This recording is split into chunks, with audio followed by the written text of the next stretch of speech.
get a cup of coffee in here, please?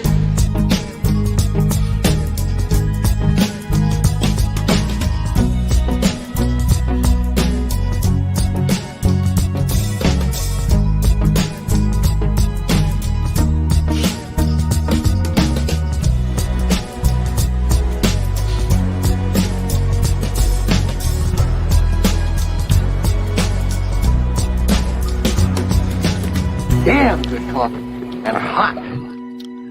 Yup. Oh, good morning, folks. It is Tuesday. I got to get rid of this. Tuesday, June 14th, Flag Day, 2022. Great to have you here. Oh, that's a little weird. I'm hearing on mono now. Anyway, good morning, folks. Another day, another penny in the in the dank. Same stuff. Musician Shane Alessandro Scarazzini will be with me today. Guy I've been following for a couple of years on social media.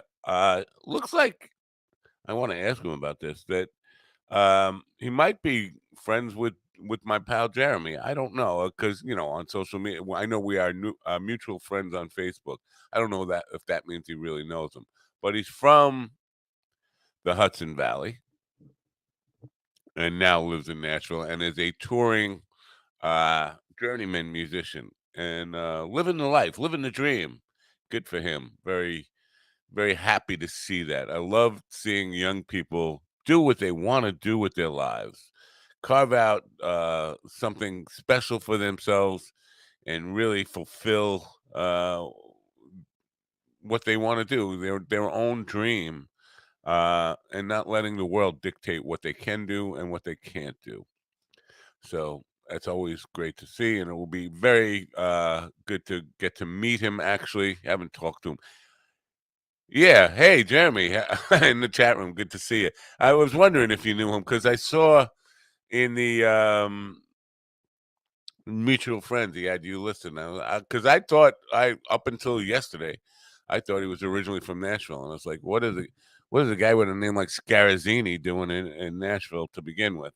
But yeah, so it'll be good to get to know him. He will be here at 10 a.m. Eastern time, and that will be a very interesting conversation. Good morning, Kevin. Good to see you there. I wanted to start off today on politics. I know it fucking gets to people, but with all the January 6th going on, January 6th hearing shit going on, and I mean it's clear that everybody in Trump's circle knew he was totally fucking batshit crazy. Batshit crazy. Not just stupid, but batshit crazy.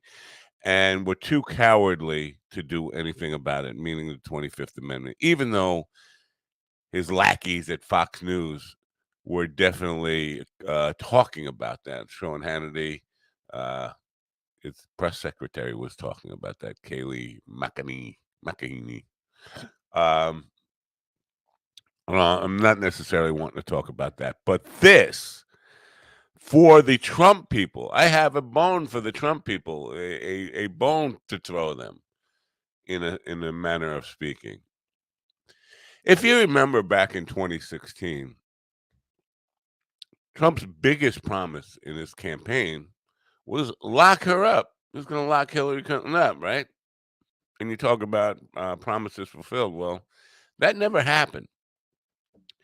And now we're at the point where the numbskulls on the right are claiming that the Russia stuff was all made up. It wasn't. The Russia stuff was real. Hillary used that or attempted to use that to her advantage in politics, as any politician would do. Now, I am no fan of Hillary Clinton. I think she and her husband are lifelong criminals. I will tell you that. And if she got locked up, I would not shed a tear. I would not. I would probably giggle. But she did not manufacture the Russia stuff. The Russia stuff is absolutely real. And if you had half a fucking brain or put an hour's worth of actual research into it, you would find out just how real it was. I mean, Hillary didn't write the emails that JFK Jr. did. If if it's what you say it is, I love it. Hillary didn't invite a Russian spy to Trump Tower and sit in a meeting with 8 of Trump's most loyal campaign people. All of that stuff. There's so much of it. I don't want to get into the proof that the Russia stuff was real, but I could. I definitely could. I could lay it all out for you. Even the P tape can be proven, not the tape itself, but the incident that the P incident can be proven. And I will be glad to go into detail on that on uh, an individual video that I will produce for that. That's besides the point. The claim now is that Russiagate was all manufactured by Hillary. Well, if that's true, remember, lock her up, lock her up. Trump has never been shy about suing people. So if it's true, sue Hillary. And if you Trump cult members, if you've got any dignity, any self-worth at all, you will pressure him to fulfill his promise. And lock her up. Well, not lock her up, but at least sue her now and get this shit in court. And he won't. He won't. Because he can't go into get this stuff under oath and in court that the Russia stuff was absolutely real and true. He's afraid to do that. So I dare you, fucking Trump-loving cult members, to pressure him. Say, sue her. Remember, you promised you'd lock her up. At least sue her. Listen, he'll fucking sue you at the drop of a hat. He'd sue me just for saying this. He is not shy about suing people. He claims Hillary made up the Russia stuff. Where do I go to get my reputation back? How about the fucking loony bin, you fat turd? Sue her. That's the chant you should be doing. You can't chant and lock her up. Or you could, but obviously he never wanted to do that. Never took any effort into doing that. But change that chant now. And get on his social media, on Truth Social, whatever the fuck that is. Lack of Truth Social. And chant, sue her. Sue her, sue her, sue her. Get her into court. Let's get them all into court. Let's get it under oath. Let's get the documentation out there. You know why? They won't. Because Russiagate was real. It started long before he ever decided to run. And Hillary didn't manufacture any of it. It's all very, very real. I'm putting that out there for you. You love Donald Trump. You hate Hillary. Pressure him to sue her. Pressure him. Continue it. And watch how he deflects and changes the subject. The other part of it is, if you gave money to him for Stop the Steal and you're not upset that he pocketed that money and gave it to fucking slutty Guilfoyle, gave her $60,000 for a 2-minute speech at the rally, all that money went directly into his pocket. Yeah, Kevin's got it right. Let's have public discovery. Let's get it all on the fucking record, man. Anyway, so that's going on. Now, as I started to allude to yesterday, and I will get off politics after this point, Trump is definitely guilty of not just inciting people. And people want to say, well, incitement has varying degrees of legal culpability in different districts. And incitement it's not a very heavy charge to begin with.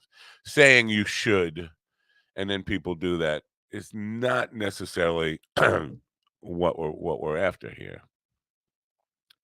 But Trump's culpability goes way, way farther than that. He planned this stuff. Him and his lawyers had this stuff planned out months in advance before the election. They were starting. Remember, and he kind of drilled this into their head. If we lose, it was rigged. Remember that. If we lose, and this was months before.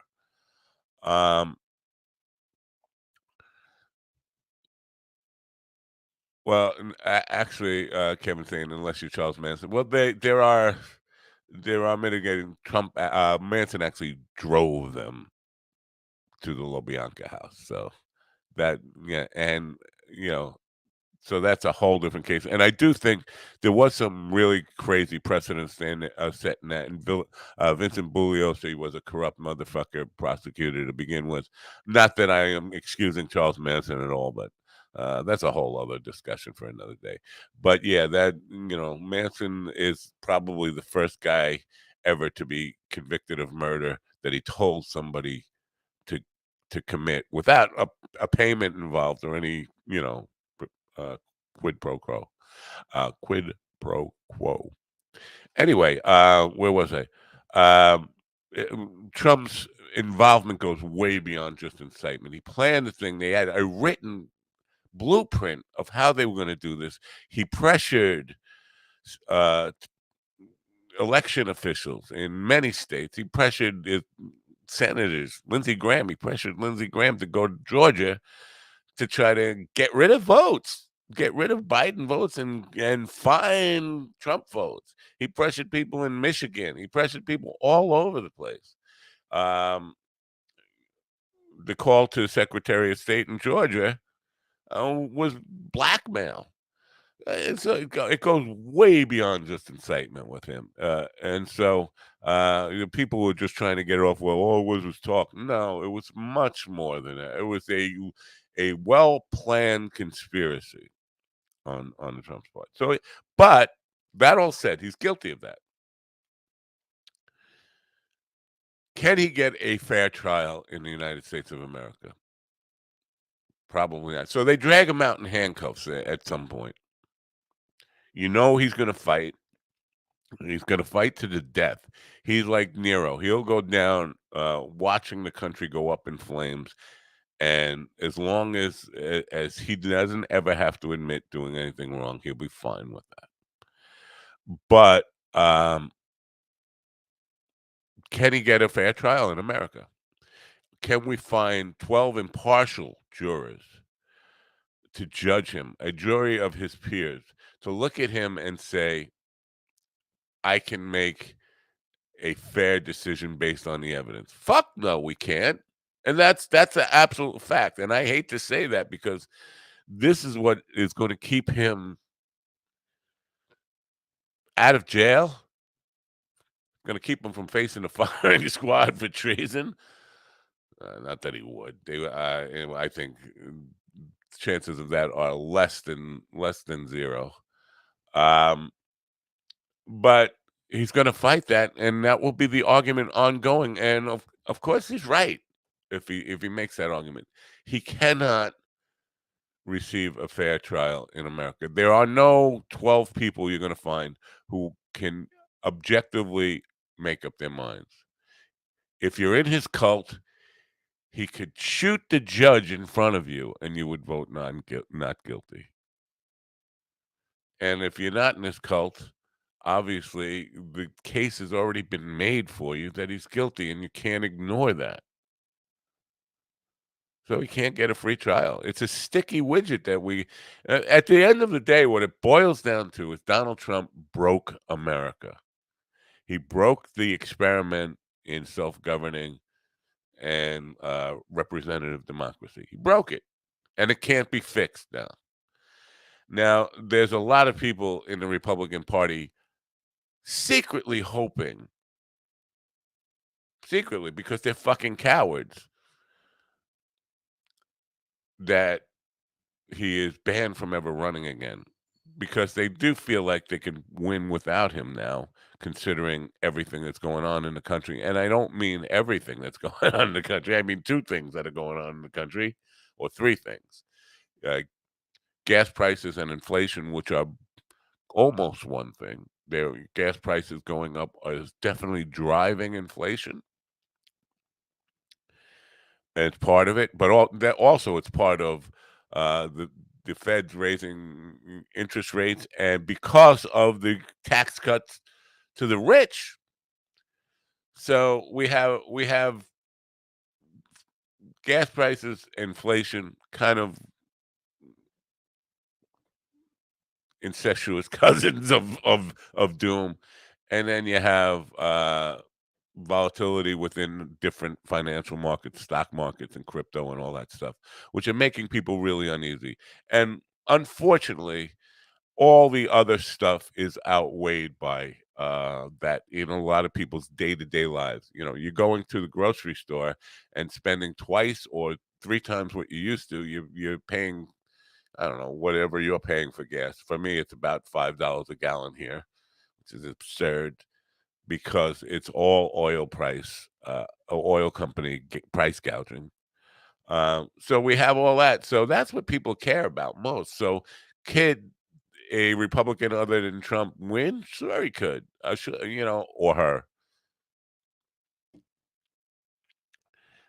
So a lot of Republicans, a lot of people in the Republican Party are secretly hoping that Donald Trump is somehow banned from running again. He's stained so much with the,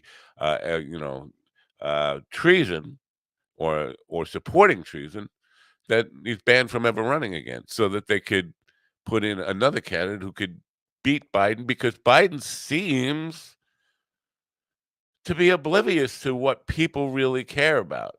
And you could say it's right or it's wrong, or what people really care about. Um, but the fact is that's what they care about, and you can't ignore it if you want to win again. I think the Democratic Party, if they were smart, would primary Biden. Listen, I don't think anybody that fucking old should be president of the United States. I just come on, we can't come up with somebody between 35 and 60. Holy crap, we're the grandpa syndrome. Anyway, I'm going to get off the politics for now. I just wanted to open up with that, especially if we got Trump people listening, and I know we do. The point I really want to drill home here is pressure Donald Trump to sue Hillary Clinton about the Russia thing. Pressure him to sue her. Remember, lock her up. You were all over that stuff. You were fucking peeing yourself. Lock her up. Well, sue her. We definitely want this shit in court. We want to hear about it in court. Come on, push it. Yeah.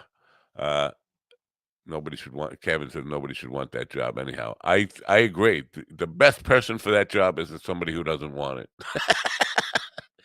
We have to. It's a necessary position, unfortunately. Anyway, so that's it with the politics. At 10 a.m., Shane Alessandro Scarazzini, a journeyman musician now living in Nashville. He's from the Hudson Valley in New York. I think he moved there as a teenager in high school. Used to tour with Les Paul's oldest son, Rusty. He's now a journeyman. I don't believe he's quite 30 yet, and living a dream. Writing songwriter, touring musician, really, really good guitar player, good showman, singer songwriter. So you get to meet him at 10 a.m. Somebody I've been following for a couple of years now. I'm looking forward to that. Last night, and I told people not to watch the program last night, and I'm glad people listen to me for the most part, except Hack challenged me, because on Mind Dog TV last night, I was doing a favor for a publicist. I won't name her, who's gotten me some good guests before, but she represents a lady who put out a book about hair and how to care for your hair, and mostly perms and coloring and all that stuff. And as you could tell, I don't have a whole lot of interest in coloring my hair. Maybe a mustache. But I don't need to care for it. I don't need to read a book about how to care for my mustache.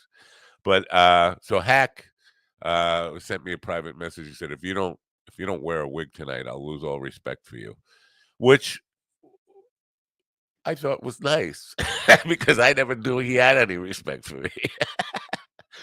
So I took that as a dare, and I had to start the program with a wig on. Now, that me starting the show with the wig on happened to be the highlight of the show.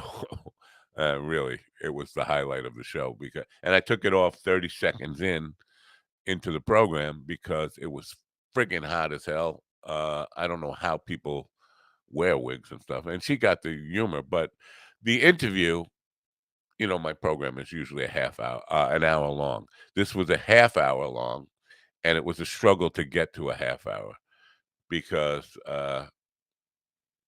she didn't have anything to say. She wrote a book and answered questions with, "Yeah, uh-huh, yes." So I'm there struggling, trying to figure out what can I say?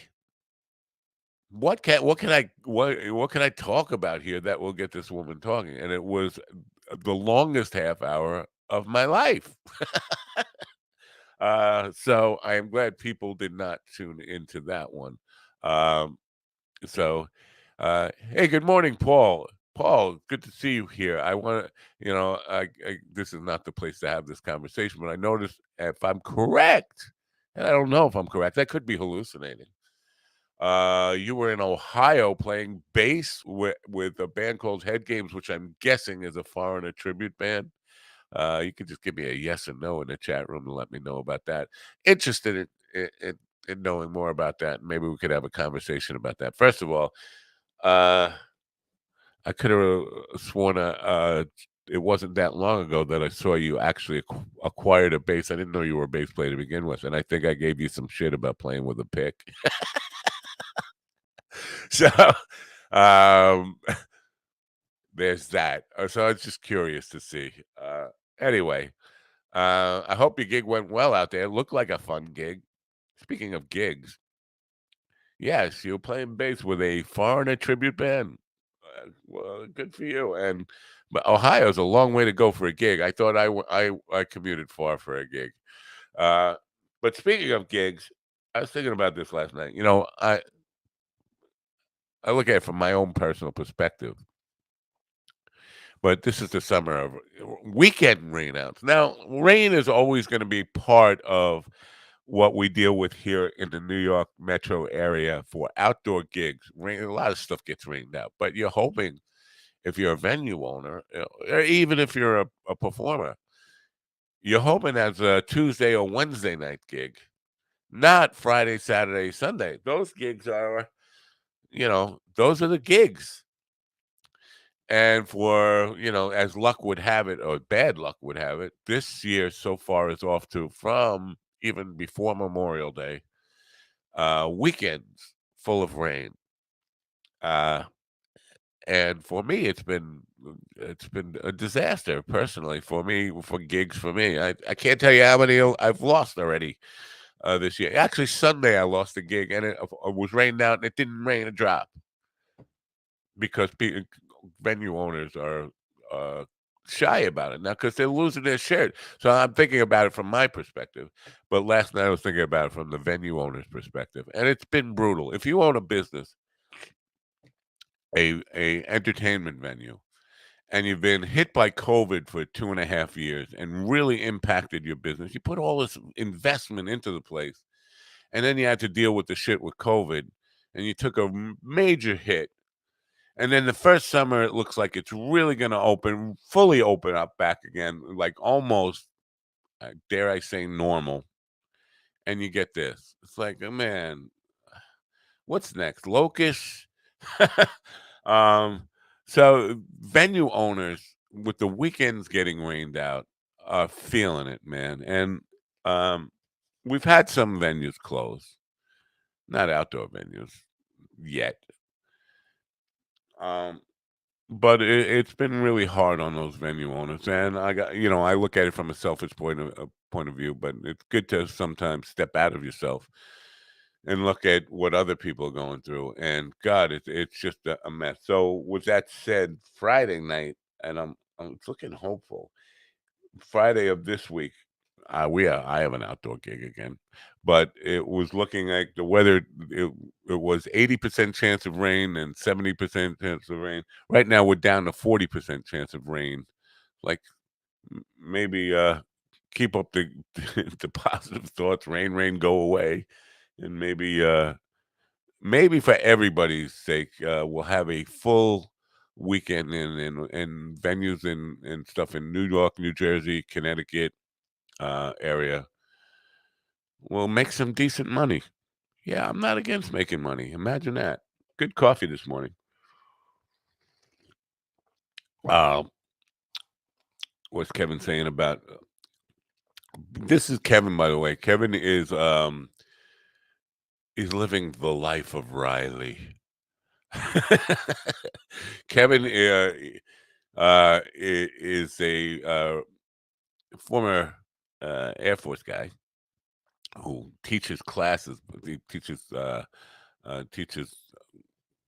I guess, flight training stuff. I'm not exactly sure about that, but he's off now and has a summer and an RV and land to see and places to go and things to do and take some great pictures. He's also a drone pilot. Uh, but so he's got time off. Time is time is the most precious commodity, and he's got it. So in my eyes, he's a very rich man. He's richer than Elon Musk at this moment because he's got time to do what he loves to do. I'm going to read this. I'm looking for at property in Michigan's Upper Peninsula, Southwest, and okay, going to be unlivable in 20 years. Yeah, I was watching. I've been very concerned about what's going on in the Southwest lately, and looking at videos of how much they could depend on the Colorado River and the history of how people migrated to the Southwest when they started finding the ways, the Hoover Dam and finding ways to utilize the waters from the Colorado that were never meant to take care of so many states. I mean, obviously, unless you believe in the invisible man in the sky making these decisions for about the stuff. Of course, a river was never intended. A river was just a river, never had any intent behind it. But it has been used to,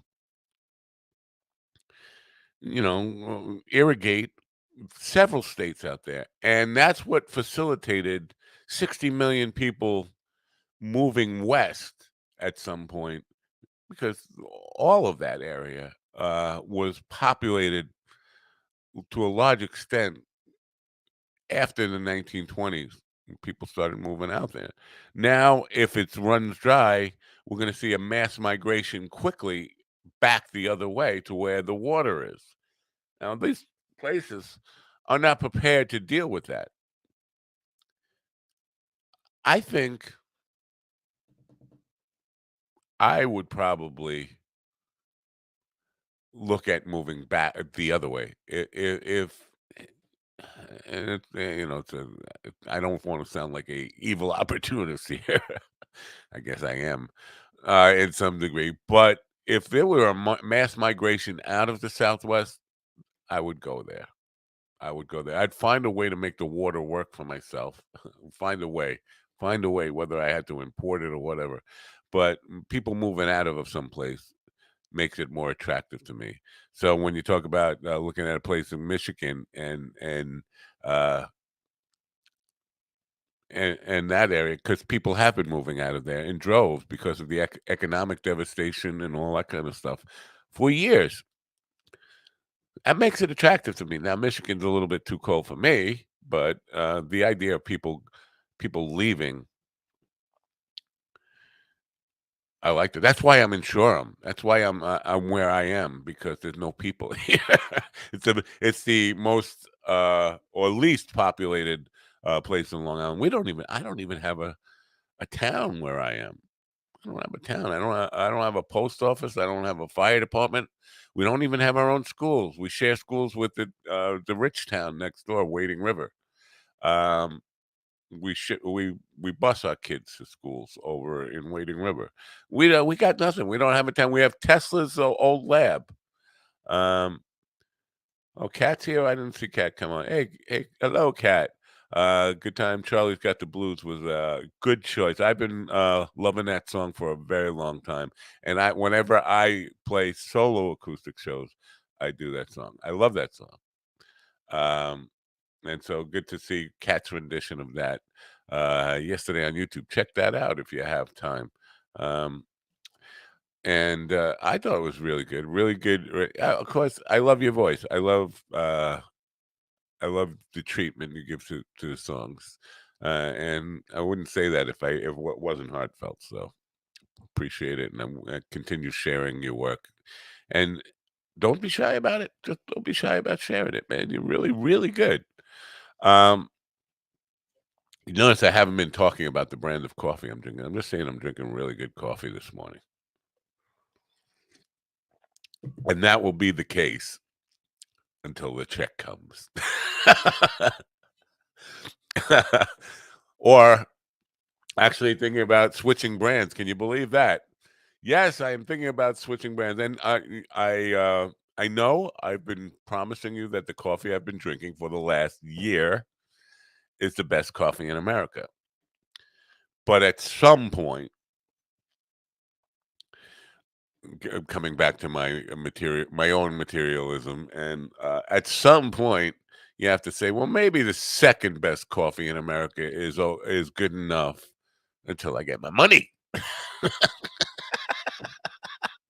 Yes, I'm conducting business through extortion of uh, uh, just kind of not necessarily bad mouthing, just putting it out there that um, until I get my money, I'm very content with the second best coffee in the world. I'm not mentioning any brand names here, but it's damn good coffee that I'm drinking this morning, but it's not the best coffee in America.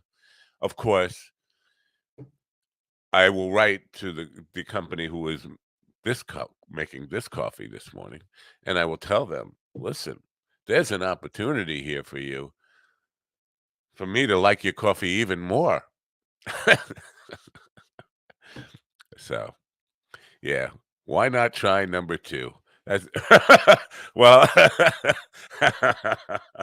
why why not have a big cup of number two? No, well, let's just anyway, I'm waiting for my check. Would you like to get happy? I don't know. I don't know either. I don't know. What a drag. She doesn't even look happy. She's sitting back there with a mope on her face, like, I gotta do this dumb happy news crap. Anyway, look, now she went to sleep.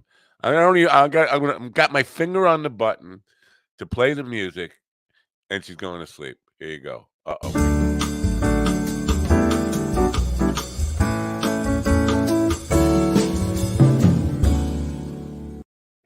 Okay. Good morning.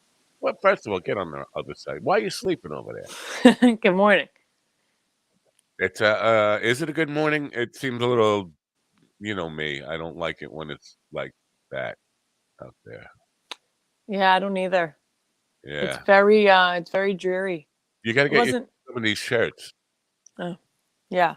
If you get some of these shirts, maybe the sun will come out. That's the whole point of wearing a shirt like this, is trying to get the sun to come out. The sun will come out. Don't make me do that. Mañana. Yeah. Hmm. Oh yeah, Craig. It says it's time for Joe's blend. Unfortunately, Joe doesn't get up.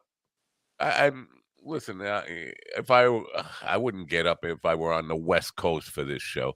Joe gets up just as I'm going off the air every day. I talk to Joe every once in a while, and he is sending me coffee, and I love his coffee, and I would love to, get him out here and help promote his coffee.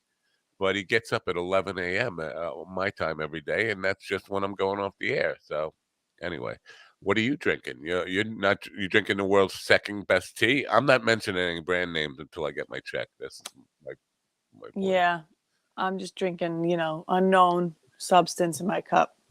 I've heard you like to drink number 2. Yep, I do. All right. Today I have a special treat for you. Oh boy, what is it?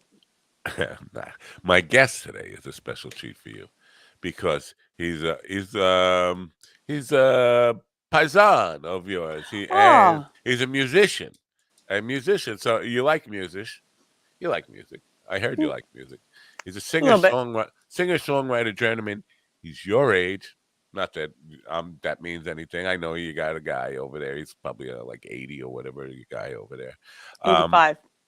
right, 85. I'm sorry.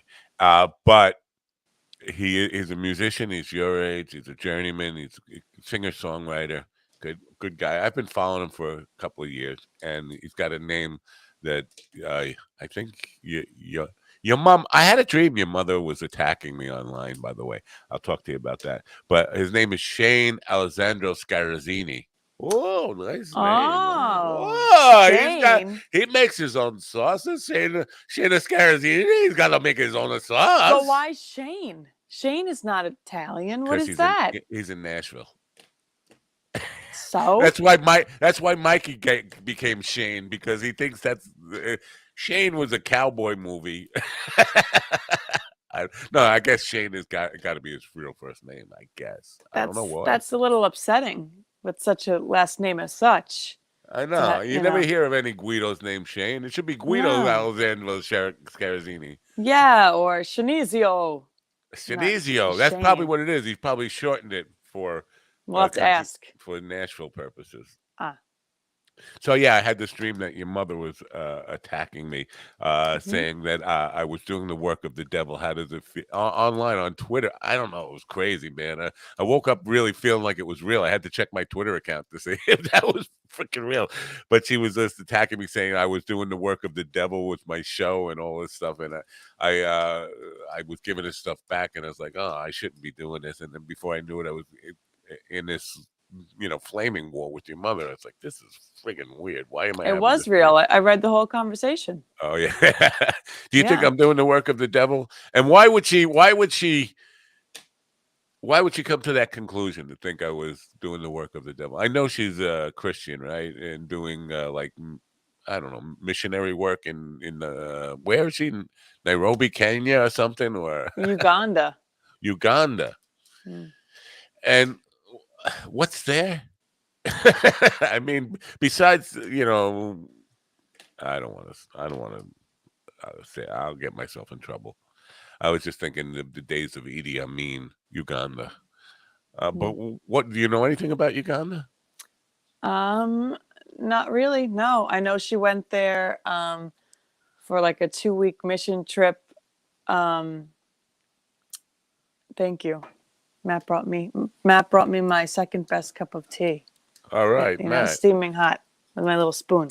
Hey, he's good that he could actually get up and make tea at his age. So congratulations for him.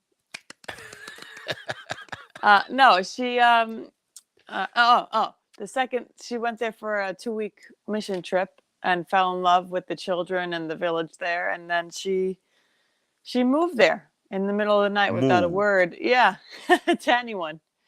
Right before I was about to give birth. I was 8 months pregnant. So that was. So I guess the rents are pretty low over there, huh? Yeah, I guess so. Yeah. Yeah, they would probably be. Oh, by the way, the kid Thomas, he's gone. The kid that moved in here for 6 weeks. Gone. Oh. Didn't make it through the day yesterday at Walmart. Made it to lunchtime and took his lunch break and didn't come back. Did he come back to your house? Not yet. I'm thinking, he's got a small bag of personal items. I'm probably going to take him over to the soup kitchen and say, if he comes back here, this is hey, I laid down rules for him. I'm not going to. My wife is going to be upset about it, and she already is upset about it. But you know what? You lay down rules. Tough love, man. I'm a tough love guy. You're gonna pick yourself up by the bootstraps. I will give you a hand up, but I'm not gonna wipe your ass for you and change your diapers for your whole life. That'd be nice. I wish You- someone could wipe my ass. Really? That should be profession because it's a job. I thought you got a bidet. I have a bidet and it's really nice. But like when you're in someone else's house or if you really have to go into a public place, you don't have that. They should have an ass wiper. They should just bend over and let them do their thing. Wow, Morgan had to reschedule her shows in Chicago. Yeah, please do. You don't have to beg. But I am definitely. I thought about this last night, like because I had a really terrible show last night. Why? I told you it was about a lady. I think I mentioned this. A lady who wrote a book about hair care. Now I'm pretty well versed in hair, even though I like to play dumb about it when I have people like her on. But so Hack, who was in the show in the chat room towards the end last night, he dared me to wear a wig. He didn't dare me. He sent me a DM that said, "If you don't wear a wig on tonight's show, I'll lose all respect for you." Which I thought that was great because I never knew he had an ounce of respect for me. So okay, but I took it as a dare, and I started with this stupid wig. It was hot as hell having the wig on, and she sort of giggled at it and got the joke, but. I took it off immediately, and then we started to try to have a conversation about her book. Now, my show is normally an hour long. It was the complete struggle to get to a half hour because I would ask her questions, and she would say yes. Mm-hmm. Like, wait, Wow. you're here to talk about your book. I mean, well, so where do we begin about this? I guess because I said there's 4 elements here. Perms and colorizing, relaxers and coloring and all that. I guess that's where we start. She said, yes. Oh. Yes? Okay. Tell me why somebody should read the book. For people who want to know how to take care of their hair better. And it was that for a half an hour. So wow. Yeah, it was brutal. Maybe it wasn't really about hair. Did you read the book? No, I didn't read the book, but it's definitely about hair. Wait, the book's here. Let me show you the book. Maybe it was about something else. No, it was about hair. Here it is. It's Unlock the Secrets for Relaxers, Perms, and Colors is the name of the book. I just gave her another plug. How about that? Anyway, Okay. yeah. So you want to see the picture? I can show you the picture. Hold on. I didn't know people were still getting perms. I thought that was something in the 80s, but okay. Yeah. Let me see if I can pull up the picture here because screenshot, is that it? Oh yes, this is it. It's a terrible whistle. I know. Well, I'm getting this weird echo, mono kind of weirdness. So there it is. Wow. I was having a bad hair day. Anyway, so yeah, it was a really tough thing. So I started thinking last night, I got to up my game as far as getting some. I love talking to up and coming comics. I do, but I want to get some more established names in here. I want to get some people who people know and want to hear from. I want to hear from the young people. Knock the entire guest population of your show. I just know what it is I gotta hire an intern or somebody to do these bookings for me, because I could get up the game and get some people who are well-known performers, but it requires work. It requires doing a lot of research to figure out how to contact them in the first place, then writing them a letter or getting on the phone with them. It's time, and my life is already full. I already spend enough time producing everything and doing everything I can. By the time I get to that and have the energy for it, I don't have any time left in the day to do it. And like nobody wants to hear from me. I remember who was it? Neil Sedaka. Remember Neil Sedaka? I would walk in the rain. A couple of years ago when I was having a lot of musicians on, I contacted him, but I was on Facebook and he had a Facebook page, and I sent him a private message asking him to be on the show, but it was like 1 o'clock in the morning. I remember his response was, "Who the hell sends a letter like this at 1 o'clock in the morning?" Wow. So he didn't come on the show? No, I never heard from him. Seriously? Yeah. But Everyone has their Because phone on silent. I mean, nobody yeah, has it on ring. no, it was on Facebook. So he was on Facebook, but it made me look unprofessional. Like that's not the way you do things when you're contacting Yeah, a celebrity. whatever. I know that's what I thought. I didn't think he was going to read it right away. First of all, Right. not Right. sending that thinking when he comes back on tomorrow. But no, Exactly. but the fact that he saw me up at 1 o'clock in the morning putting stuff out, he thought that was unprofessional or whatever. Oh, So, whatever. and he wasn't. You know what? I wasn't all that. I don't love Neil Sedaka. I I can't don't even think know who that is. Walking in the Rain. What was it? He was a big songwriter before he was Breaking Up Is Hard to Do. You know that song, Breaking Up Is Hard to Do? Maybe if I heard it. He had a lot of hits way before, when I was a kid. But and he was a singer-songwriter even before he was like a star. But I never like bubblegum pop, really bubblegum pop in my era. But I didn't want him. I wasn't necessarily a fan of his. A friend of mine who I did have on, who was a blues guy, said that he was close with him, and I said, "Well, he's a celebrity name. People know him. I could get him on." That was the only reason I thought I'd get him on. And then when he said no, it's like, fuck him. I don't really like him anyway. Yeah. Yeah. Yeah. So, you brought some happy news, did you? No. Yeah. What?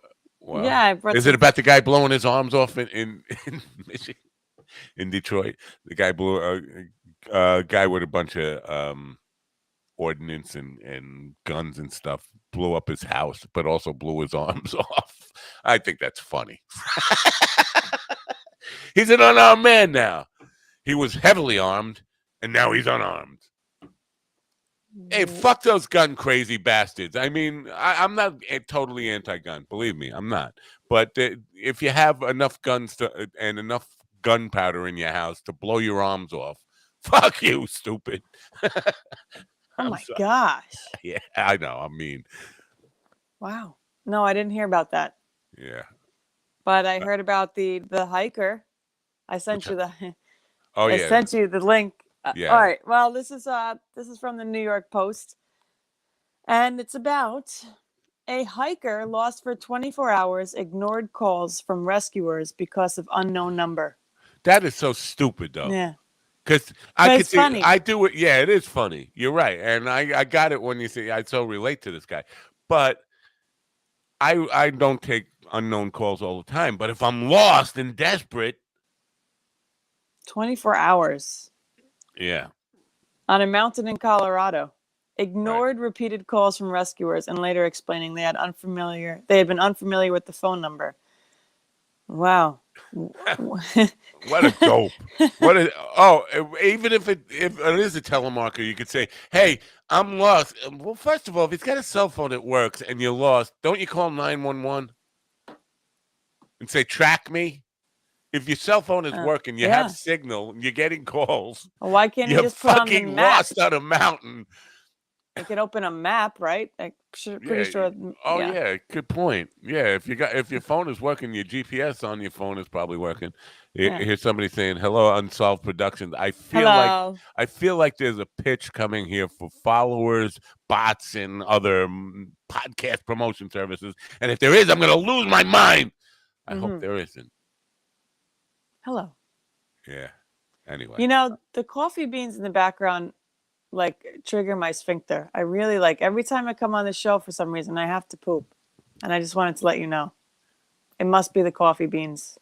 Did you catch the Matt? No, you didn't. The Matt Farley episode the other night with the poop songs. Oh my gosh, no! But I wanted to watch it because my daughters listen to those songs. They're big fans of his poop, and it's good that you let the audience know that you have to poop right now. So basically, you're saying I should let you go, but knowing that you have to poop, I'm going to keep you for as long as possible. No, that's okay. It's every day for some reason. I think it's the beans. They're brown. They're spherical. Oh, I I s- see. I see what's in help. No, I it's about the guy hiking. Yeah, but that guy is a total dope. He deserves to be lost. We should take him back to the woods, take his phone away from him, and say, "Get out! You're too stupid for humanity. Go live on a mountain." we should make an island. And we should send him with the guy with no arms now, the guy who blew his arms off. They both could be out there like. I have no God. patience for these idiots anymore. I really, I have no patience for any of them.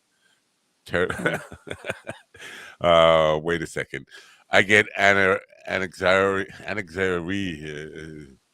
anexuria. It's like I guess anxiety and diarrhea all in one. I have to poop when I know I have something important to do. Yeah. Yes. Yeah. I don't know. It's like my new schedule now. Like as soon as I wake up, it's like you should go to the bathroom. All But right. then I sit here. Okay, well, I'll let you go to the bathroom. How about that? I'll let you, because Shane's going to be here any moment. I think I can carry it by myself until he gets here. And I mean, I could take you with me. yeah, do that. No, wait till you're in there and ready to show us how the bidet works. When the bidet is ready to kick in, when you're ready to, I don't know. What do you have? No, you turn a little knob and Turn a little knob. you know, you can adjust the water pressure if you want it, you know. I would have it on fire hose. Then you're a freak. I don't know I am a anybody. freak. And the water's cold. It's not heated. It's like cold, Oh, hard that's water up your bad. You got to rectum. get a heated one. That one that but yeah, I think they're more expensive when they're heated. But I knew somebody who had a lot of money and they had this personal toilet that the lid would open automatically when they walked in and the seat would heat up. And, you know, they had a what do you little. think? You think Richie had? Richie's got a lot of money. The Ebo mansion where we're playing. I don't know. Some people don't mind just a cold, hard toilet. But, you know, I take pride in my Craig says poops. cold is best. And if Craig knows anything, it's sphincters.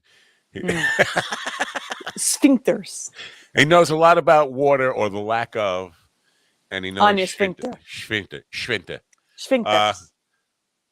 okay, I'll let you go. But no, I'm thinking about Richie and his ass right now. Whether Richie has, 'cause he invested all that money in that house. I mean, millions of dollars after the house burnt down.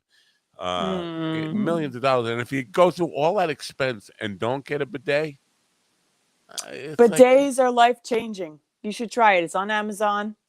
$25. I have one. I just haven't installed it Oh, yet. I need to get Kristen Becker over here, it's not that hard. It's not that or hard. Tracy. I need a real man like Kristen Becker or Tracy to come over and do the work for me.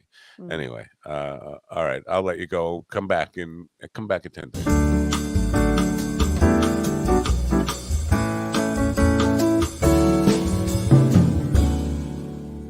Yeah, you know what? Just picture her right now. Uh, bidet talk. No, I definitely do need a real man in my life. If the kid would have come back, I probably could have made him do the work.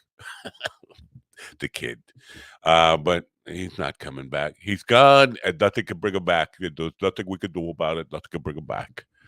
Um, so it is what it is. Interesting stuff there. Interesting stuff. The guy gets lost on a mountain. He's got his cell phone with him. It works. He's not using the GPS. He's not calling 911. And people are calling him. And since he doesn't recognize the number, he's not picking up. He deserves to be lost. He deserves to be lost along with the gun bomb guy who blew his own arms off. They deserve each other being out in the mountains or wherever. You know, there are feral people, speaking of mountains, in Appalachia. That's right. It's called Appalachia, not Appalachia. I know that because I've talked to people in Appalachia, and that's the only reason I've known that. Because I called it Appalachia my whole life. But there are feral people. You know, feral cats, feral dogs. There are people living in the woods. Lots of them in Appalachia, or near the Appalachian Trail, and in the mountains of the southeast. It's very weird. You know, you think of feral. undomesticated, not even living in a shelter, almost like wild animals, people living down there. Anyway, that's a subject for another day. What time we got here? It's 9:55. You know what? I could play. Let me see. Let me see something. Maybe I couldn't play. Yeah, but that's a whole. It's got a whole intro tied to it. Uh, would like to get some remuneration here. I'll play the short one and see if I get out of it pretty quickly. Today's show is brought to you by TrueFire. You want to learn how to play guitar online? TrueFire is the place for you. When I come back, Shane Alessandro Scarazzini will be with us, and we'll get to meet him and find out about the life of a journeyman young musician, singer-songwriter who's living the dream. I'll be back in just a minute. This episode is brought to you by TrueFire. Do you want to learn guitar or improve your playing? Are you stuck in a rut and unable to take your playing to the next level? TrueFire has your solution.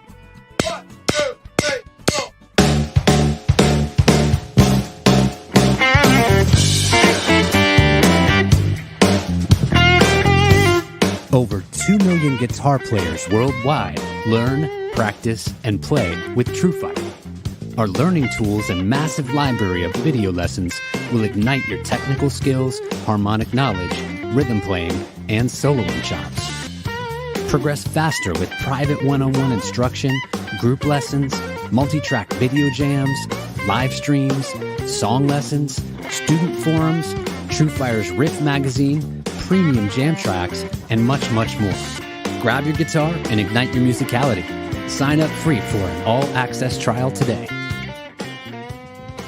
Click the link in the description to find out more. And there you go. TrueFire, best place to learn guitar online. And I hope you check them out. And patronize our sponsors. Yeah, poop break.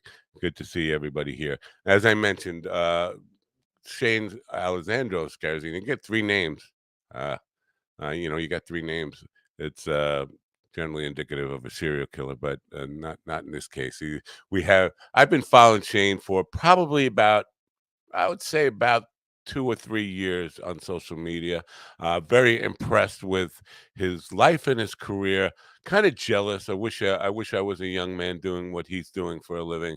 He's living the dream. He's from Hudson Valley, New York, the Hudson Valley, New York area. Currently living in Nashville, but touring and writing and performing and just knocking them dead, ladies and gentlemen. Please open your ears, open your minds, and help me welcome in Shane Scarazzini to the Mind Dog TV podcast.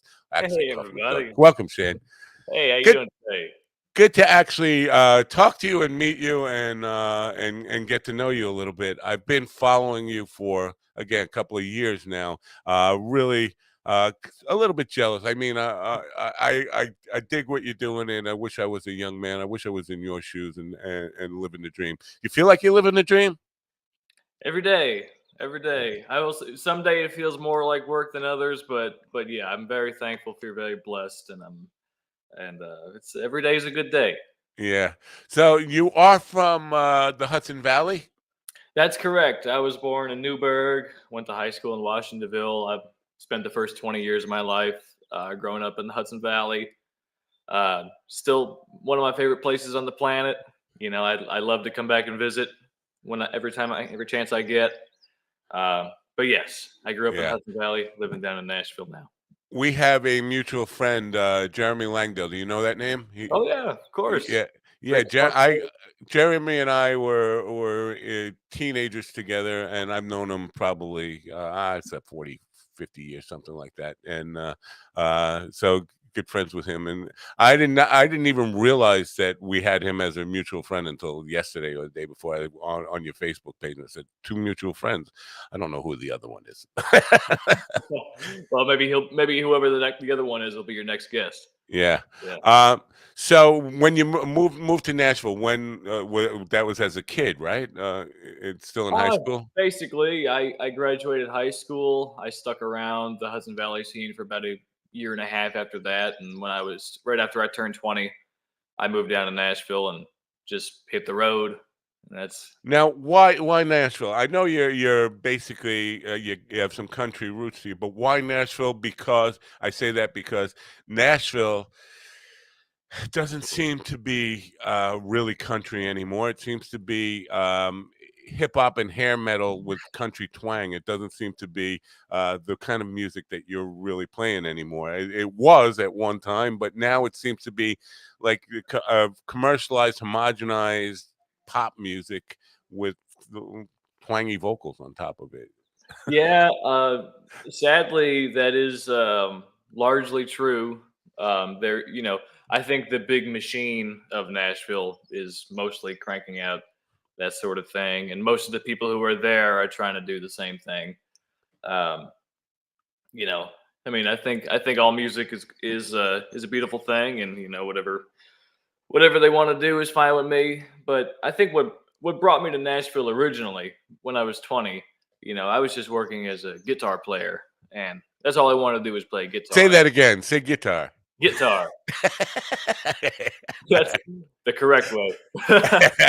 um, but yeah, so I mean, when I was 20, I just wanted to play guitar, and I moved down, and for it's a guitar town. I started getting calls, and before I knew it, I was traveling all over the country with different bands playing guitar, and I still do that a lot. That's been a lot of my work lately.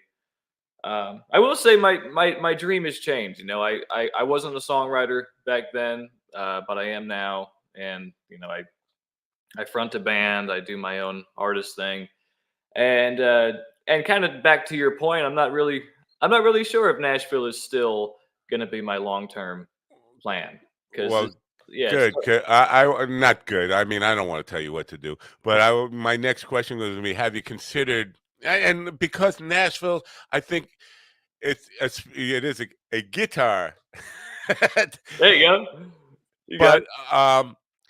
there's so many and there's so much competition that no matter how good you are, it's really hard to get noticed or stand out in an ocean of great players, right? So I would think probably smaller markets where you really could like shine in a bigger way and get noticed in a bigger way would make more sense. Am I crazy?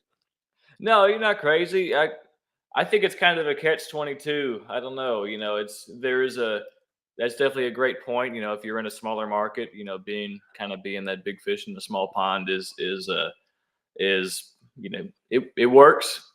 But at the same time, like even though it is very saturated down there and there is a tremendous amount of competition, there's still a sense that most of the people who are there want to help everybody else rise up with them. Oh, I don't know. Maybe. Well, it's kind of about half and half. There's a lot. I'm a jaded old man, but because in music for all my life, I've seen a lot of backstabbing, a lot of backbiting, all that kind of stuff. And I started interviewing comedians, thinking comedians were different than musicians in that respect, and found out that they're just the same. And the only place where I haven't seen that, where I've actually seen true supportive community, is in authors, people who write books Hmm. for a living. Authors just generally work hard to promote each other and do things like that.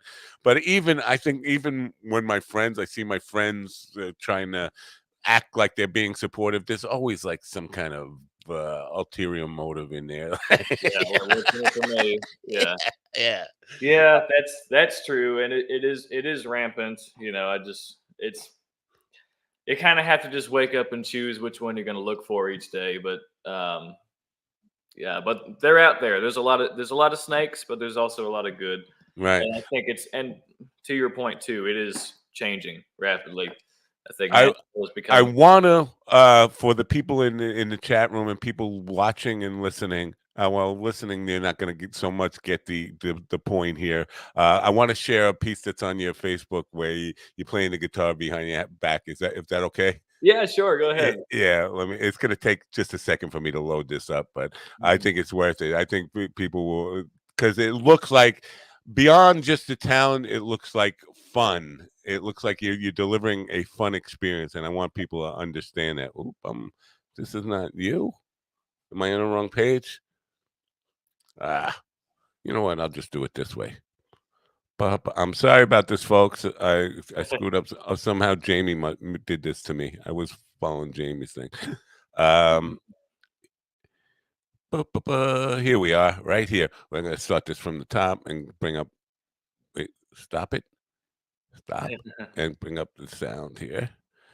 Sorry about this, folks, but this is very cool.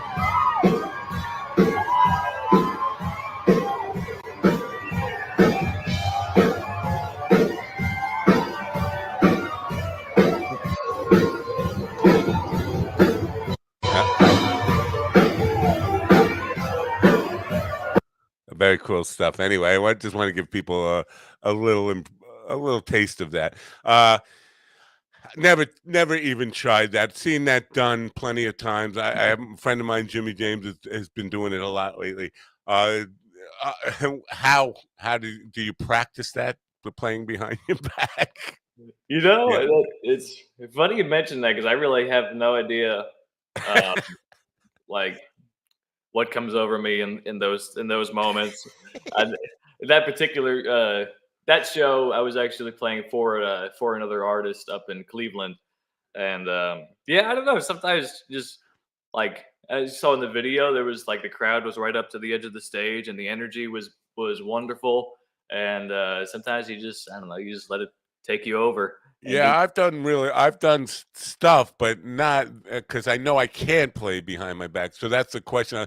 Have you how do you know you're going to hit the right note, or you don't even care? it's just a Jesus take the wheel moment for me. Yeah, I hear you. Ever play, doing that stuff? Ever just like make noise and like, oh shit, I'm not even. Yeah, I have had that happen too, but I think even when that happens, I think people just appreciate the grand gesture. Right. No, definitely. It looks fun, and the audience loves that stuff. And if I could do it, I would do it. And I just, I appreciate the attitude there. Now you're doing this basically. Eight Fingers is the name of your band, but it's like a power pop band. Like it's just guitar, bass, and drums, right? Or do you have other Right. instruments? There's kind of two versions of it. Yeah, there's the three of us, my buddy Don, Lucas, and I. We formed that a few years back, and yeah, we kind of got together and started playing like a lot of blues and rock stuff. And then kind of as I went through my changes as a songwriter, we've kind of been shifting into the more traditional country Americana sound, which probably hopefully we'll have a record coming out by the end of the year, early next year with that sound. And the other version of that band is we have a great female singer named Alyssa Startup, and she joins us as the fourth member every I once in a was going to while. ask you about that because I didn't I've listened to some of the original music. I hadn't heard any female vocals on it, but I saw pictures of you with a girl on stage, and I was wondering were you backing her up as part of something that you were on the road with? I trying to figure out what that was all about. So how long has she been part of the band?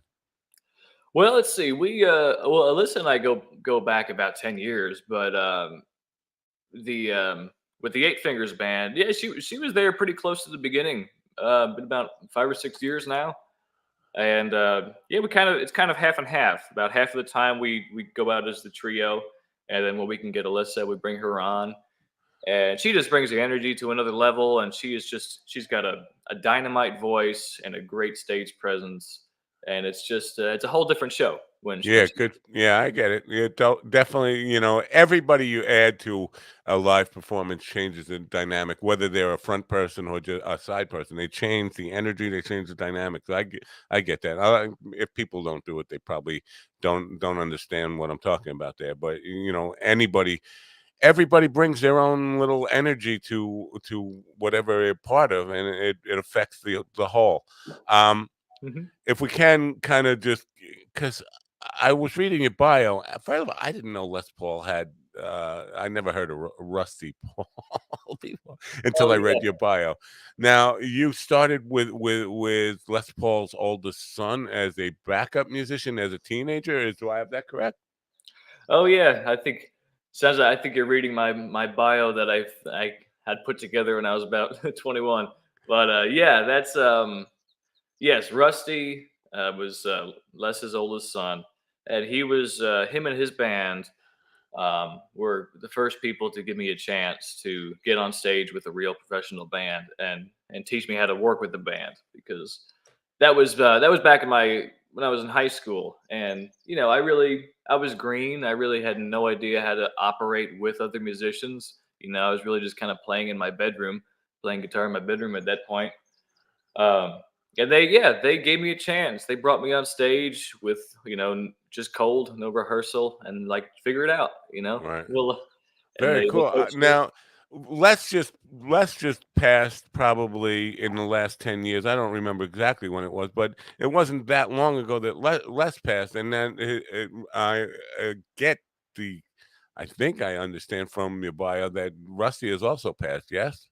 Yes, Rusty passed away New Year's Eve 2015, if I remember correctly. Wow, wow, that's really astonishing that father and son would pass that close within each other. It's not a normal thing. But I wasn't aware of Rusty to begin with. So was that country music? Was it jazz? Because when you think of Les Paul, you think of jazz. What was that? Well, that band, the Rusty Paul band, they did a lot of they spanned a lot of genres. They did a lot of blues, they did a lot of classic rock, and they did like the Billy Joel thing. Um, a lot of great soulful music too. And every once in a while, they'd also play an old Les Paul standard, like the Les Paul and Mary Ford stuff. Yeah, So how high the moon or Via con Dios or yeah. I love that. I grew up on that stuff. That was the stuff that I first learned on guitar. When did you first start playing guitar? Very young? I started taking it seriously when I was about 13. Uh, 13. Wow.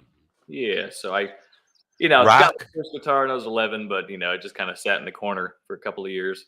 Did you start on rock or did you start on country stuff? Oh, that's a good question. I really think the first music that really made an impact on me as a player was the blues for sure. I Yeah. I definitely went through my rock phase when I was you know in junior high and stuff, but my first favorite guitar player that I remember having was BB King. All right. I have to yell at somebody. Please hold on a second. Go away, you fucking bot. Thank you. Um, they every day in the chat room, I get these pain in the ass, and on Twitch, I can't ban them. I can't get rid of them at all, no matter how I try. People trying to sell me what he says, buy followers. I don't primes. I don't even know what a prime is, and viewers. Now, why would I pay people to watch me? I would pay the guest before I pay the audience. Ridiculous. And they just aggravate me, and every day I have to yell at them. Anyway, I'm sorry about that. I apologize. No worries. So songwriting. How long have you? When did you actually start songwriting? Well, I think I made some attempts, as I kind of got started as a guitar player. I didn't really know what I was doing, but the first song I ever wrote that I actually recorded in the studio was only about 5 years ago. So I've only been dedicated to the art of songwriting for about 5 years now. Wow. Are you? Tell me a little bit about how they come to you. Do you start with an idea about lyrics, about a lyrical subject that you want to make, or do you start with a riff? Do you start with the chord progression that you like? Tell me about how you work Yeah. as a songwriter. I think usually the roots of a song just comes to me through just kind of real life experience, because I'm a super emotional person, and I Most musicians, yeah, I would think that's fair to say. Most right. musicians are. And yeah, so I usually when if I sit down to write, and if sit down with the intention to write, um it's usually starting with how can I articulate this feeling inside of me into into language. So really, it kind of just starts as just an explosion of words on paper with no direction, no rhyme scheme, no structure at all. It's just really just words, kind of like unorganized slam poetry, if you will. And then I'll take that maybe a few days later after I've had some time to kind of meditate on it. Um, and I'll look back at that page, and then I'll look for little hooks and things that make sense and work together. And I'll just start piecing things together out of this jumbled up uh, page of words Wow. and thoughts. So that's most of the time that's how it happens. But sometimes it does happen different ways. I might pick up my guitar and I'll play something. I'll noodle around, and something will catch my ear, and I'm like, okay, let's build off of that. And Yeah. likewise, if somebody else plays something for me that triggers something like, Now we talked about support in the Nashville scene.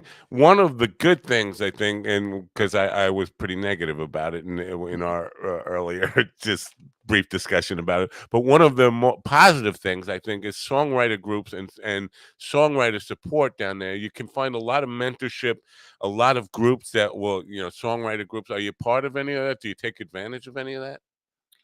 I haven't, honestly. I really haven't explored it very much.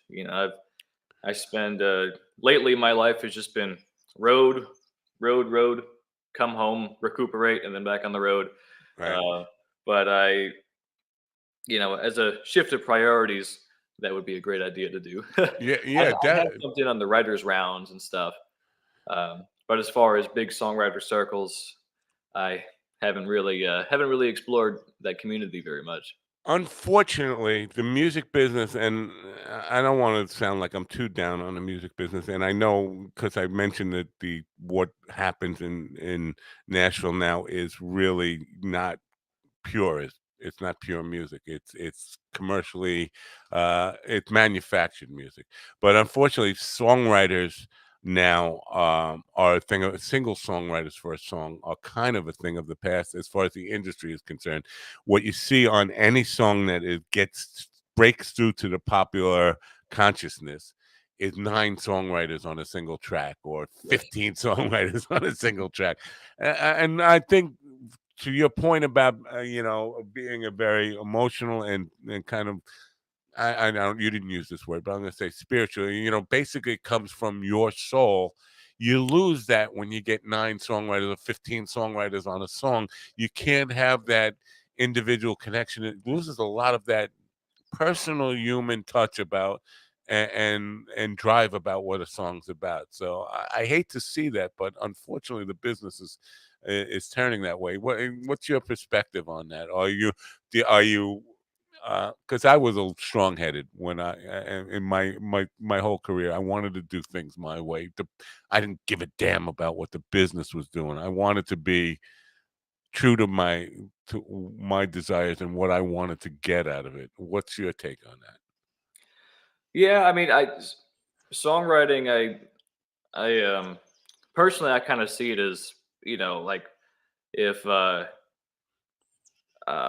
the sculpture. If you go to a museum and you see a sculpture by a great artist, like, you probably wouldn't read the tablet and see 15 different sculptors.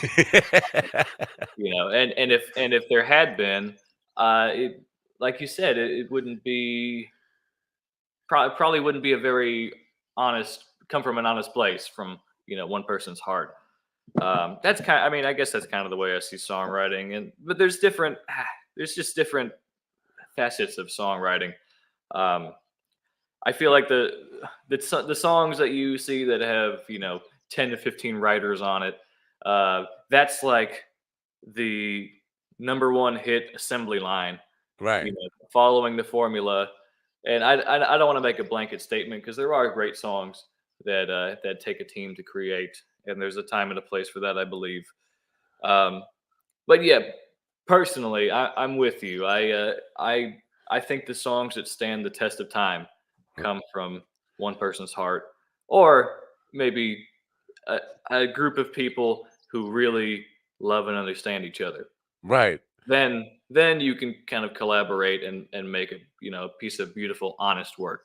Yeah, and I think collaboration on the songwriting end of it, probably 2 or 3 people, it can still be very heartfelt. Oh yeah. Once it gets to be 9 people, it's like it becomes assembly line. And now the point I think collaboration and teamwork into making hits can be a very positive thing, but not necessarily in the songwriting, in the production, in the in the performance of having great different parts played and all that stuff. So that's what I wanted to ask you about on the production end. Camilla, I don't know if I'm pronouncing that right. Camilla, one of your songs. It starts out with an organ bit, right?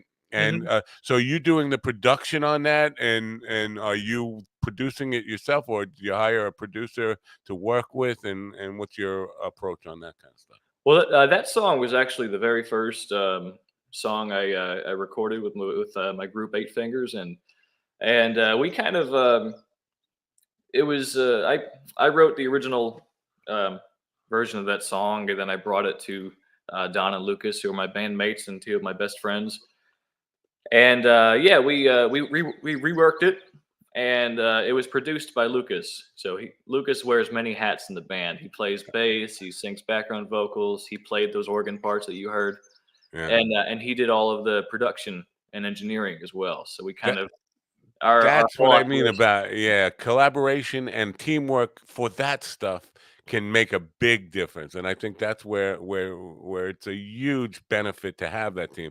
I unfortunately, at this point in my life, I'm remote and don't have the I don't have, if I collaborate at all, it's got to be online, like sending tracks to somebody and they'll put a part on it and send it back. Very stale, very not very human at all. So the studio process, are you guys all in the same room at the same time when you're recording generally? Yeah, well, lately, we kind of especially through lockdown and stuff. I was stuck in my little house in Nashville, and Lucas and Don are up north. They live up north, so we that was kind of the first time we adopted the type of postal service type of recording. Yeah. I actually did my vocal parts at home and sent them to Lucas to do his bass, and so we kind of recorded all the parts and like all separate days. A couple of things we were able to get together for, a couple of things we weren't. But generally, yes, we get in the same room and we feed off of each other, and Right. just make it happen that way. Right. How long have you known the guys that you're in a band with? Long time? Yeah, I think Don and I go back about 6 years, and Lucas and I actually we crossed paths when we were teenagers, and then kind of lost touch, and crossed paths again about 5 years ago, and we've been going steady since. That seems like a long time when you're at your age. Yeah, I Nah. mean, it's about a third of my life at this point. Yeah, I get it. Yeah, no. For me, that's a drop in the bucket. That could be yesterday, 5 years ago, 6 years I ago. It still feels like yesterday, just because we've had so much fun, and time flies when you're having fun and doing something meaningful. So yeah, it's flying Yeah, by pretty fast. I love because I've been in my current band. I've been in 22 years now. Mm. Me and the lead singer for the band have been friends since we were. I've known him since he was 11 years old. I'm 3 or 4 years older than him. 3 years older than him. But I've known him since he was 11 years old. So and that's 50 years, more than 50 years I've known him. So the fact that just being in something, I love the stability of that, and having the friendship, the camaraderie, and all the stuff that goes along with that. Being in a band with somebody like that is a really special thing, and people who don't get to experience that in life, I think, are missing. It doesn't have to be a band; it could be a team, it could be anything that you're a business, anything that you're a part of, of something with somebody for a long time. I don't want to get into a marriage; that's a whole other thing. But it's just a really rewarding experience, and there's a comfort level, a knowledge level there. We have fights and that kind of stuff, but going through that experience and with like-minded people who feel the same way about what it is you're doing it's a gift. It definitely is. So I hope you're with these guys for another 40 years or so, if that's what life brings you. Thank you. That's exactly what I'm hoping for too. You know, Yeah. they've become my closest friends on the planet, and I'm just so thankful every day I get to work with them. Right. Now I gotta address because the website. I know you're a musician, and you didn't get into it to be a website guy, Mhm. but your tour dates on the website ended. I know you're still playing, and I know you just got doing Northeast dates, but your website on the tour dates on your website ends on like 2021 sometime. I'm like, Oh, I know yeah. that's not. To be perfectly honest with you, I forgot I even had a website. I haven't touched it in so long.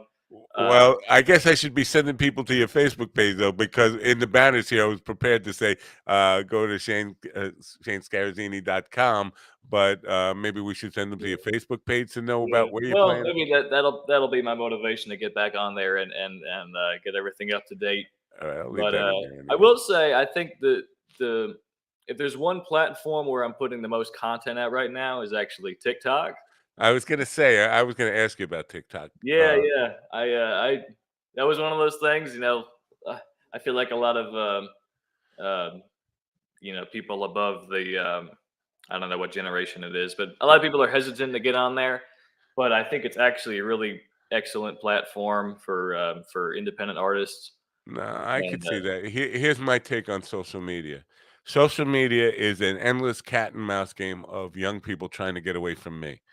Um, they they invented MySpace. I got on MySpace. They said, gotta get away from him. Let's make Facebook. They made Facebook. I got on Facebook. They said, he's here. Let's go to the next thing. And now that's what I am on TikTok, but they don't know it yet. As soon as they figure out that I'm there, you're gonna have to find something else. well, I'll meet you there wherever it is. But so for content wise, TikTok is short, right? You can only do like 2 or 3 minute pieces, or no? Yeah, I think they just increased it. I think you can put like yeah, it's like 3 minutes and change. Like you can fit a whole song on there if you wanted to. Right. Now Um, these are live recordings that you're putting on there? um well, I did do my first live stream on there recently, but most of it is stuff that I'm creating content in my little home studio and putting it up just to keep people in the loop. And I do put sneak peeks of stuff of tunes that'll be out on record later in the year. Gotcha. Because the reason I even asked about that is, the clip I showed before that's on your Facebook page, you're playing the guitar behind your head.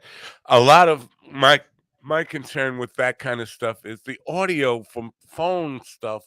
It can be terrible and can make you look bad even when you're really good, because the people in the audience are just taping it from their phones and just putting it up on the internet. You any concern about that? Like asking people not don't post us, from shitty audio from the back of the room, when people talking over stuff. Please don't post that stuff. Like Well, uh, it never really crossed my mind as a concern because I mean, people are going to do it one way or another, and I'd be I would just I'm thankful either way. If somebody feels compelled to record something and put it up, I'm it's yeah, it's I hear what you're saying. You're grateful that they want to, but in some respects too, I think. And maybe we disagree on this as far as from perspective, but I think wanting to control the quality of what your audience sees is kind of important for an artist. I think, anyway. Oh no, I'm with you on that. I mean that's why pretty much almost everything that I upload as content to TikTok or most other things, I'm recording those in my little home studio, and I'm making sure nothing's clipping and everything sounds as close to what you would get off of in your headphones listening to a song on iTunes. Right, gotcha. So at the very I just try to sweep my own front porch, and the stuff that I put out um, I as love that. as my own brand. Sweep my own front Sound porch. good. I love that. Right now, it's time to let Kiara back in the room. You probably don't know who Kiara is. She's a happy news person. She's here right now. Please stick with us. I got to play this music. Well, she can't come in and out unless I play this music.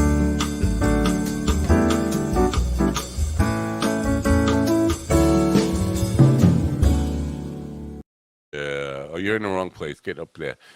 Shane meet Kiara. Kiara meet Shane. Hello, Kiara. Hi, Shane. Pleasure How to are meet you? Shane, we were having some fun with your name before because obviously you're not Irish. That's But true. and you have 3 names. I was making fun of the 3 names because generally serial killers have 3 names. But very Italian. Now I have an Italian name. Kiara is very Italian. It's like she's more Italian than anybody in Italy.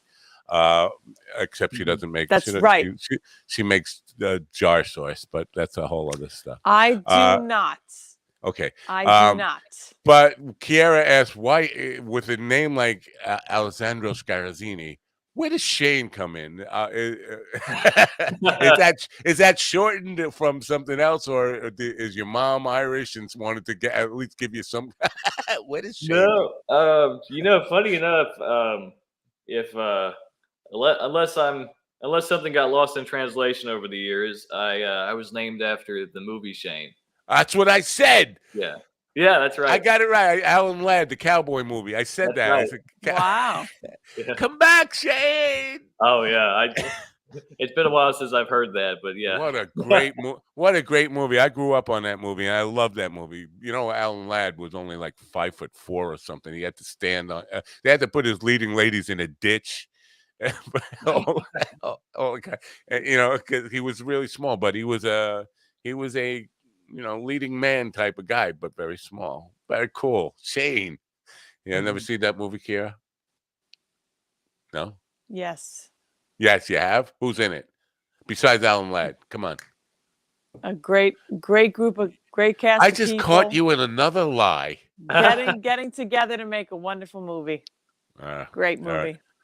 All right. And I don't want to say Van something. Anyway, so yeah, interesting enough. So, but now, being with an Italian name in Nashville, that's not common, is it? Well, it's funny. I think the least common thing you can find in Nashville these days is a Nashville native. It is such a, I mean, Yep. such a melting pot, to say the least. It's crazy. I think in the last 8 years that I've been in and out of Nashville, I've met maybe, I don't know, 4 people who are from Nashville. Wow. Yeah, no, I could see that. Yeah, a lot of most music. And listen, I did it when I was young. Everybody thought like that's the place to be. If you're in music, it's Music City, USA, right? Yeah. do you gig around town at all, or are you always on the road? Oh no, I've lately I've been kind of balancing it. I might do a few things downtown early in the week, like Monday through Wednesday, and then like maybe Thursday through Sunday I'll hit the road. Yeah, it's kind of 50-50 these days, but I used to be on the road constantly, too much. So I'm kind of thankful to have like at least half of the week where I could sleep in my own bed and go to work and come home, and then save the road trips for later in the week. Right. Any particular part of the country that you're most fond of performing in? I used to go out west a lot, and I think some of the favorite things I've seen, just as far as the landscape goes, is like out in Wyoming and Colorado, that way. Yeah, I love the area out there. I'm always curious, like, because when I lived in New Mexico, places that you could actually gig in were hundreds of miles apart. And like a lot of the times you'd see a venue out in the middle of nowhere, and people would go to those venues, but they'd all have to travel as far as I had to travel to get to it. And it just seemed like a really big challenge to fill rooms and stuff. I don't know. I'm just a New York guy, and I guess I'm just used to condensed areas where people don't have to travel that far to go see it. But did you bring happy news for us, Kiara, or are you just here as a spectator and to meet Shane? Yes. And Shane looks like my cousin Danny. Like he could exactly. be. You have relatives all over the place. Could be. Could be. We need to do a DNA test on both of you guys and see if you're. Oh yeah. I think you're Anytime. probably Yeah. around the same age, right? Shane, if you don't, but I'm thinking you're probably late 20s, like 28 or so now. Yeah, you nailed it. I'm 28. 28. So you guys are the same age. Wow. Kiara's a great singer, by the way. Thanks. Sorry? She's a great singer. Cool. I believe you. If you said it, I believe Thanks. She sings in my band. Every once in a while, we let her sing anyway. Nah, she's half of the lead singing of the band I'm with, called the Rock. Awesome. In a 4-hour set, I sing about 6 songs in a 4-hour set. No, liar, Yeah. liar. So tell us, you got more happy news about guys getting lost on mountains? Is that? I found this article and I've been wanting to read it. What's today? Tuesday? Oh, it's only been a day. No, maybe I wanted to read it since Friday. So this is an article from UPI, and the title is Indiana anglers find adult toy in catfish's stomach. And they actually have a video I was going to send you. An Indiana man who noticed some unusual lumps in a catfish reeled in by his friend said he was cleaning the catch at home when he discovered the contents of its stomach included a phallic adult toy.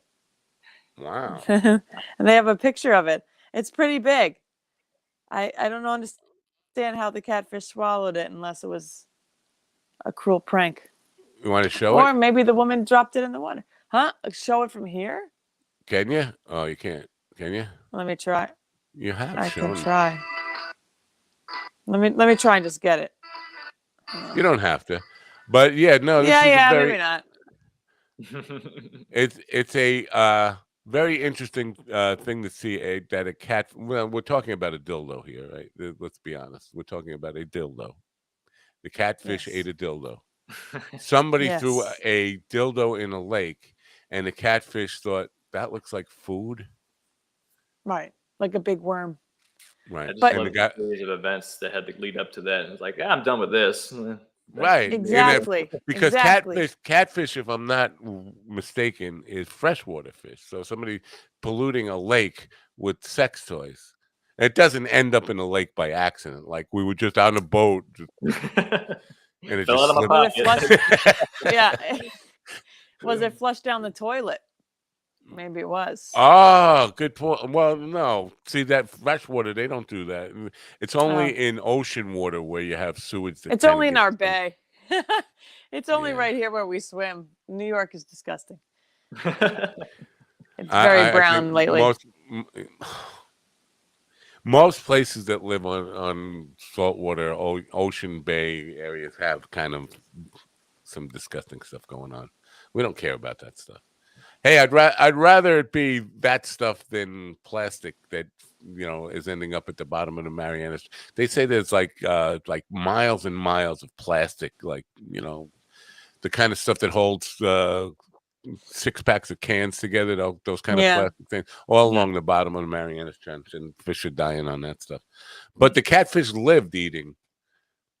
Now, what it doesn't say if there was a battery in it, right? Right.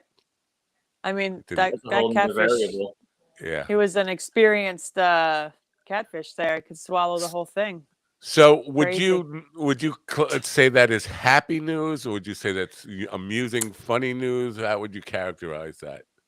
I would say it was amusing and funny. Not I don't know happy. if I would eat the catfish after that. Oh no, I definitely wouldn't. Well, I'm not a big fish eater anyway. Catfish. Shane, are you a fisherman? My fisherman, nah, it's been about 12 years since I've cast a rod. See, But- here's the thing. In country music, you at least have to say yes and lie about it. You're a hunter and a fisherman. Because if you're playing country music, they expect that from you. Yeah, I got me a rowboat. I'll go out on the lake every Sunday. I'll go for catfish. Yeah, well, honestly, I'm perfectly okay with separating myself from all that. That's right. So yeah, what are earlier you said making a record? What does that mean now? Because it meant something very different when I was making records. You're making, because to me, if it's all going to be digitally delivered like through Spotify or Apple iTunes or any of those kind of services, there's really very little point in doing an album, like a record that is an album, unless it's thematically, the songs have to go, they lead into each other for a purpose. So, what is your take on that? Are you doing an album that is definitely songs are meant to be played together in a certain order, or are you just doing singles that become a collection on and for digital distribution? Well, I mean, originally, like when we first started recording and getting songs out there, it was kind of, the latter of what you said. Like we were just trying to just come up with, the best we can do at the time, even if they didn't work together as a group. But yes, this time on this album that we're working on, it is more of something as a you can listen to it as an experience. Drop the needle in the first song, and it'll take you through different chapters of a story Right. I love that that. Nice. do go together. Drop the Um, needle. Are you doing vinyl? Planning on it, yes. Wow. That's expensive, right? I mean, It is very expensive, and unfortunately, but it's just whether it works or not out in the real world. I really, it's just something I want to do, good for and you. and I heard somewhere that actually when it comes to physical sales of music, like records versus CDs and everything else, for the first time, records are outselling CDs. Well, yeah, I could Wow. see that. If I'm going to have a CD, it's going to be digital. It might as well be through Spotify. It might as well be an MP3. I don't hear any. And listen, I don't have the best audiophile ears to be able to discern, but I don't hear any difference between CD and MP3 at this point at all. So I might as well, if it's digital, I might as well get it. Who needs that little disc? It's going to end up bringing. And who's got a CD player? Yeah, I mean, cars aren't even coming with them anymore. I Yeah. feel like. Right. So yeah, if you're an audiophile and you're into hard copy, vinyl would be the way to go. Have to say, and this is not meant to dissuade you from it at all, and I appreciate the fact that you're doing it. I used to produce a vinyl for. I worked as a mastering engineer back when records were a thing. Vinyl records were the thing. And the reason we went out of business, a company called Goldus, was the Environmental Protection Agency shut us down because vinyl records were a major source of pollution. Mm. Now, they probably figured a way to get around that and being able to produce them that doesn't.